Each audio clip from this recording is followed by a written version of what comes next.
Eh, Partiré diciendo y respondiendo directamente a la pregunta de Connie, y es que en el balance del segundo año del gobierno, me parece, es una evidencia, que ese segundo año del gobierno terminó mal y muy mal. Y terminó mal y muy mal por algo imperdonable, y que es responsabilidad, yo no sé si es tanto del gobierno como de la coalición que lo sustenta, la concertación.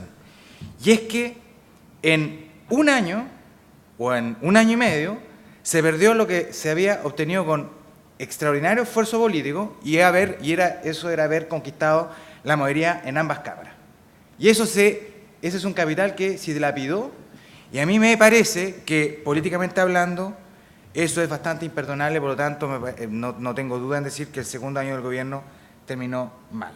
Ahora bien, mirando hacia adelante y sin pretender jugar a las predicciones, lo que aquí me interesa expresar es un análisis de tendencia en donde voy a interpretar comportamientos, conductas, percepciones y hasta cálculos de los actores involucrados, pero también sacando lecciones y conclusiones arrojadas por el binomio 2006-2007 en este segundo tiempo que no es tanto del gobierno, sino de la política, y el que corresponde, a decir verdad, a la segunda mitad de la cuarta administración concertacionista. Y digo cuarta administración porque esta verdadera era de gobiernos de la concertación explica en parte los desafíos para todos los actores del sistema, todos, no solamente de la concertación.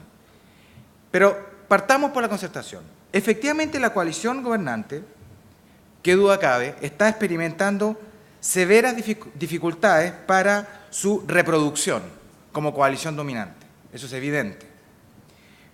Contraviniendo, sin embargo, el sentido común, quiero afirmar que el mero y banal paso del tiempo no explica por sí solo las dificultades de la concertación. No es porque la concertación habrá estado en 2 años más, por 20 años en el gobierno, que la concertación tiene problemas. Son muchos los gobiernos en otras latitudes que se reproducen durante largos años e incluso décadas. Y allí está el ejemplo sueco, no el actual, sino el de la década del 80 hacia atrás, completamente clásico a este respecto, aun cuando es cierto que eso ha ocurrido en el marco de un régimen parlamentario, pero en ningún caso es el único ejemplo.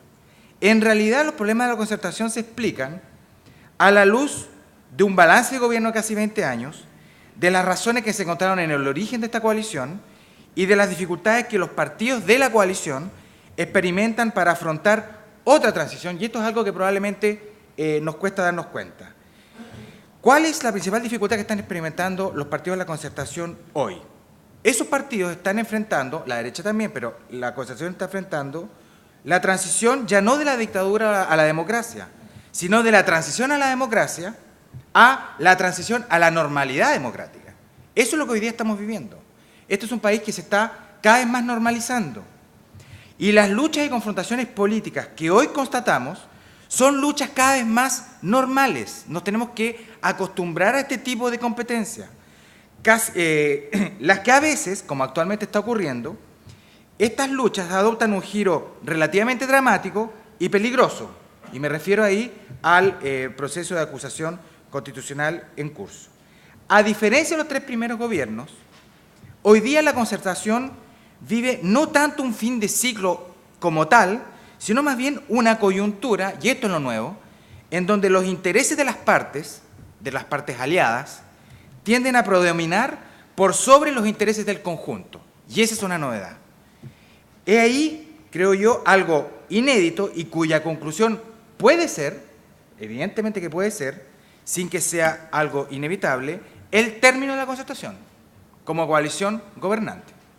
Lo paradójico de esta situación es que no ocurre en una situación de crisis económica, sino más bien en una coyuntura de incertidumbre fuertemente internacionalizada en un inusual contexto nacional de bonanza producto del precio del cobre. En ese sentido, a diferencia, y algo decía ENA, a diferencia del periodo 1998-2000, los problemas del gobierno no tienen que ver en esta oportunidad esencialmente con la economía, sino más bien con la política.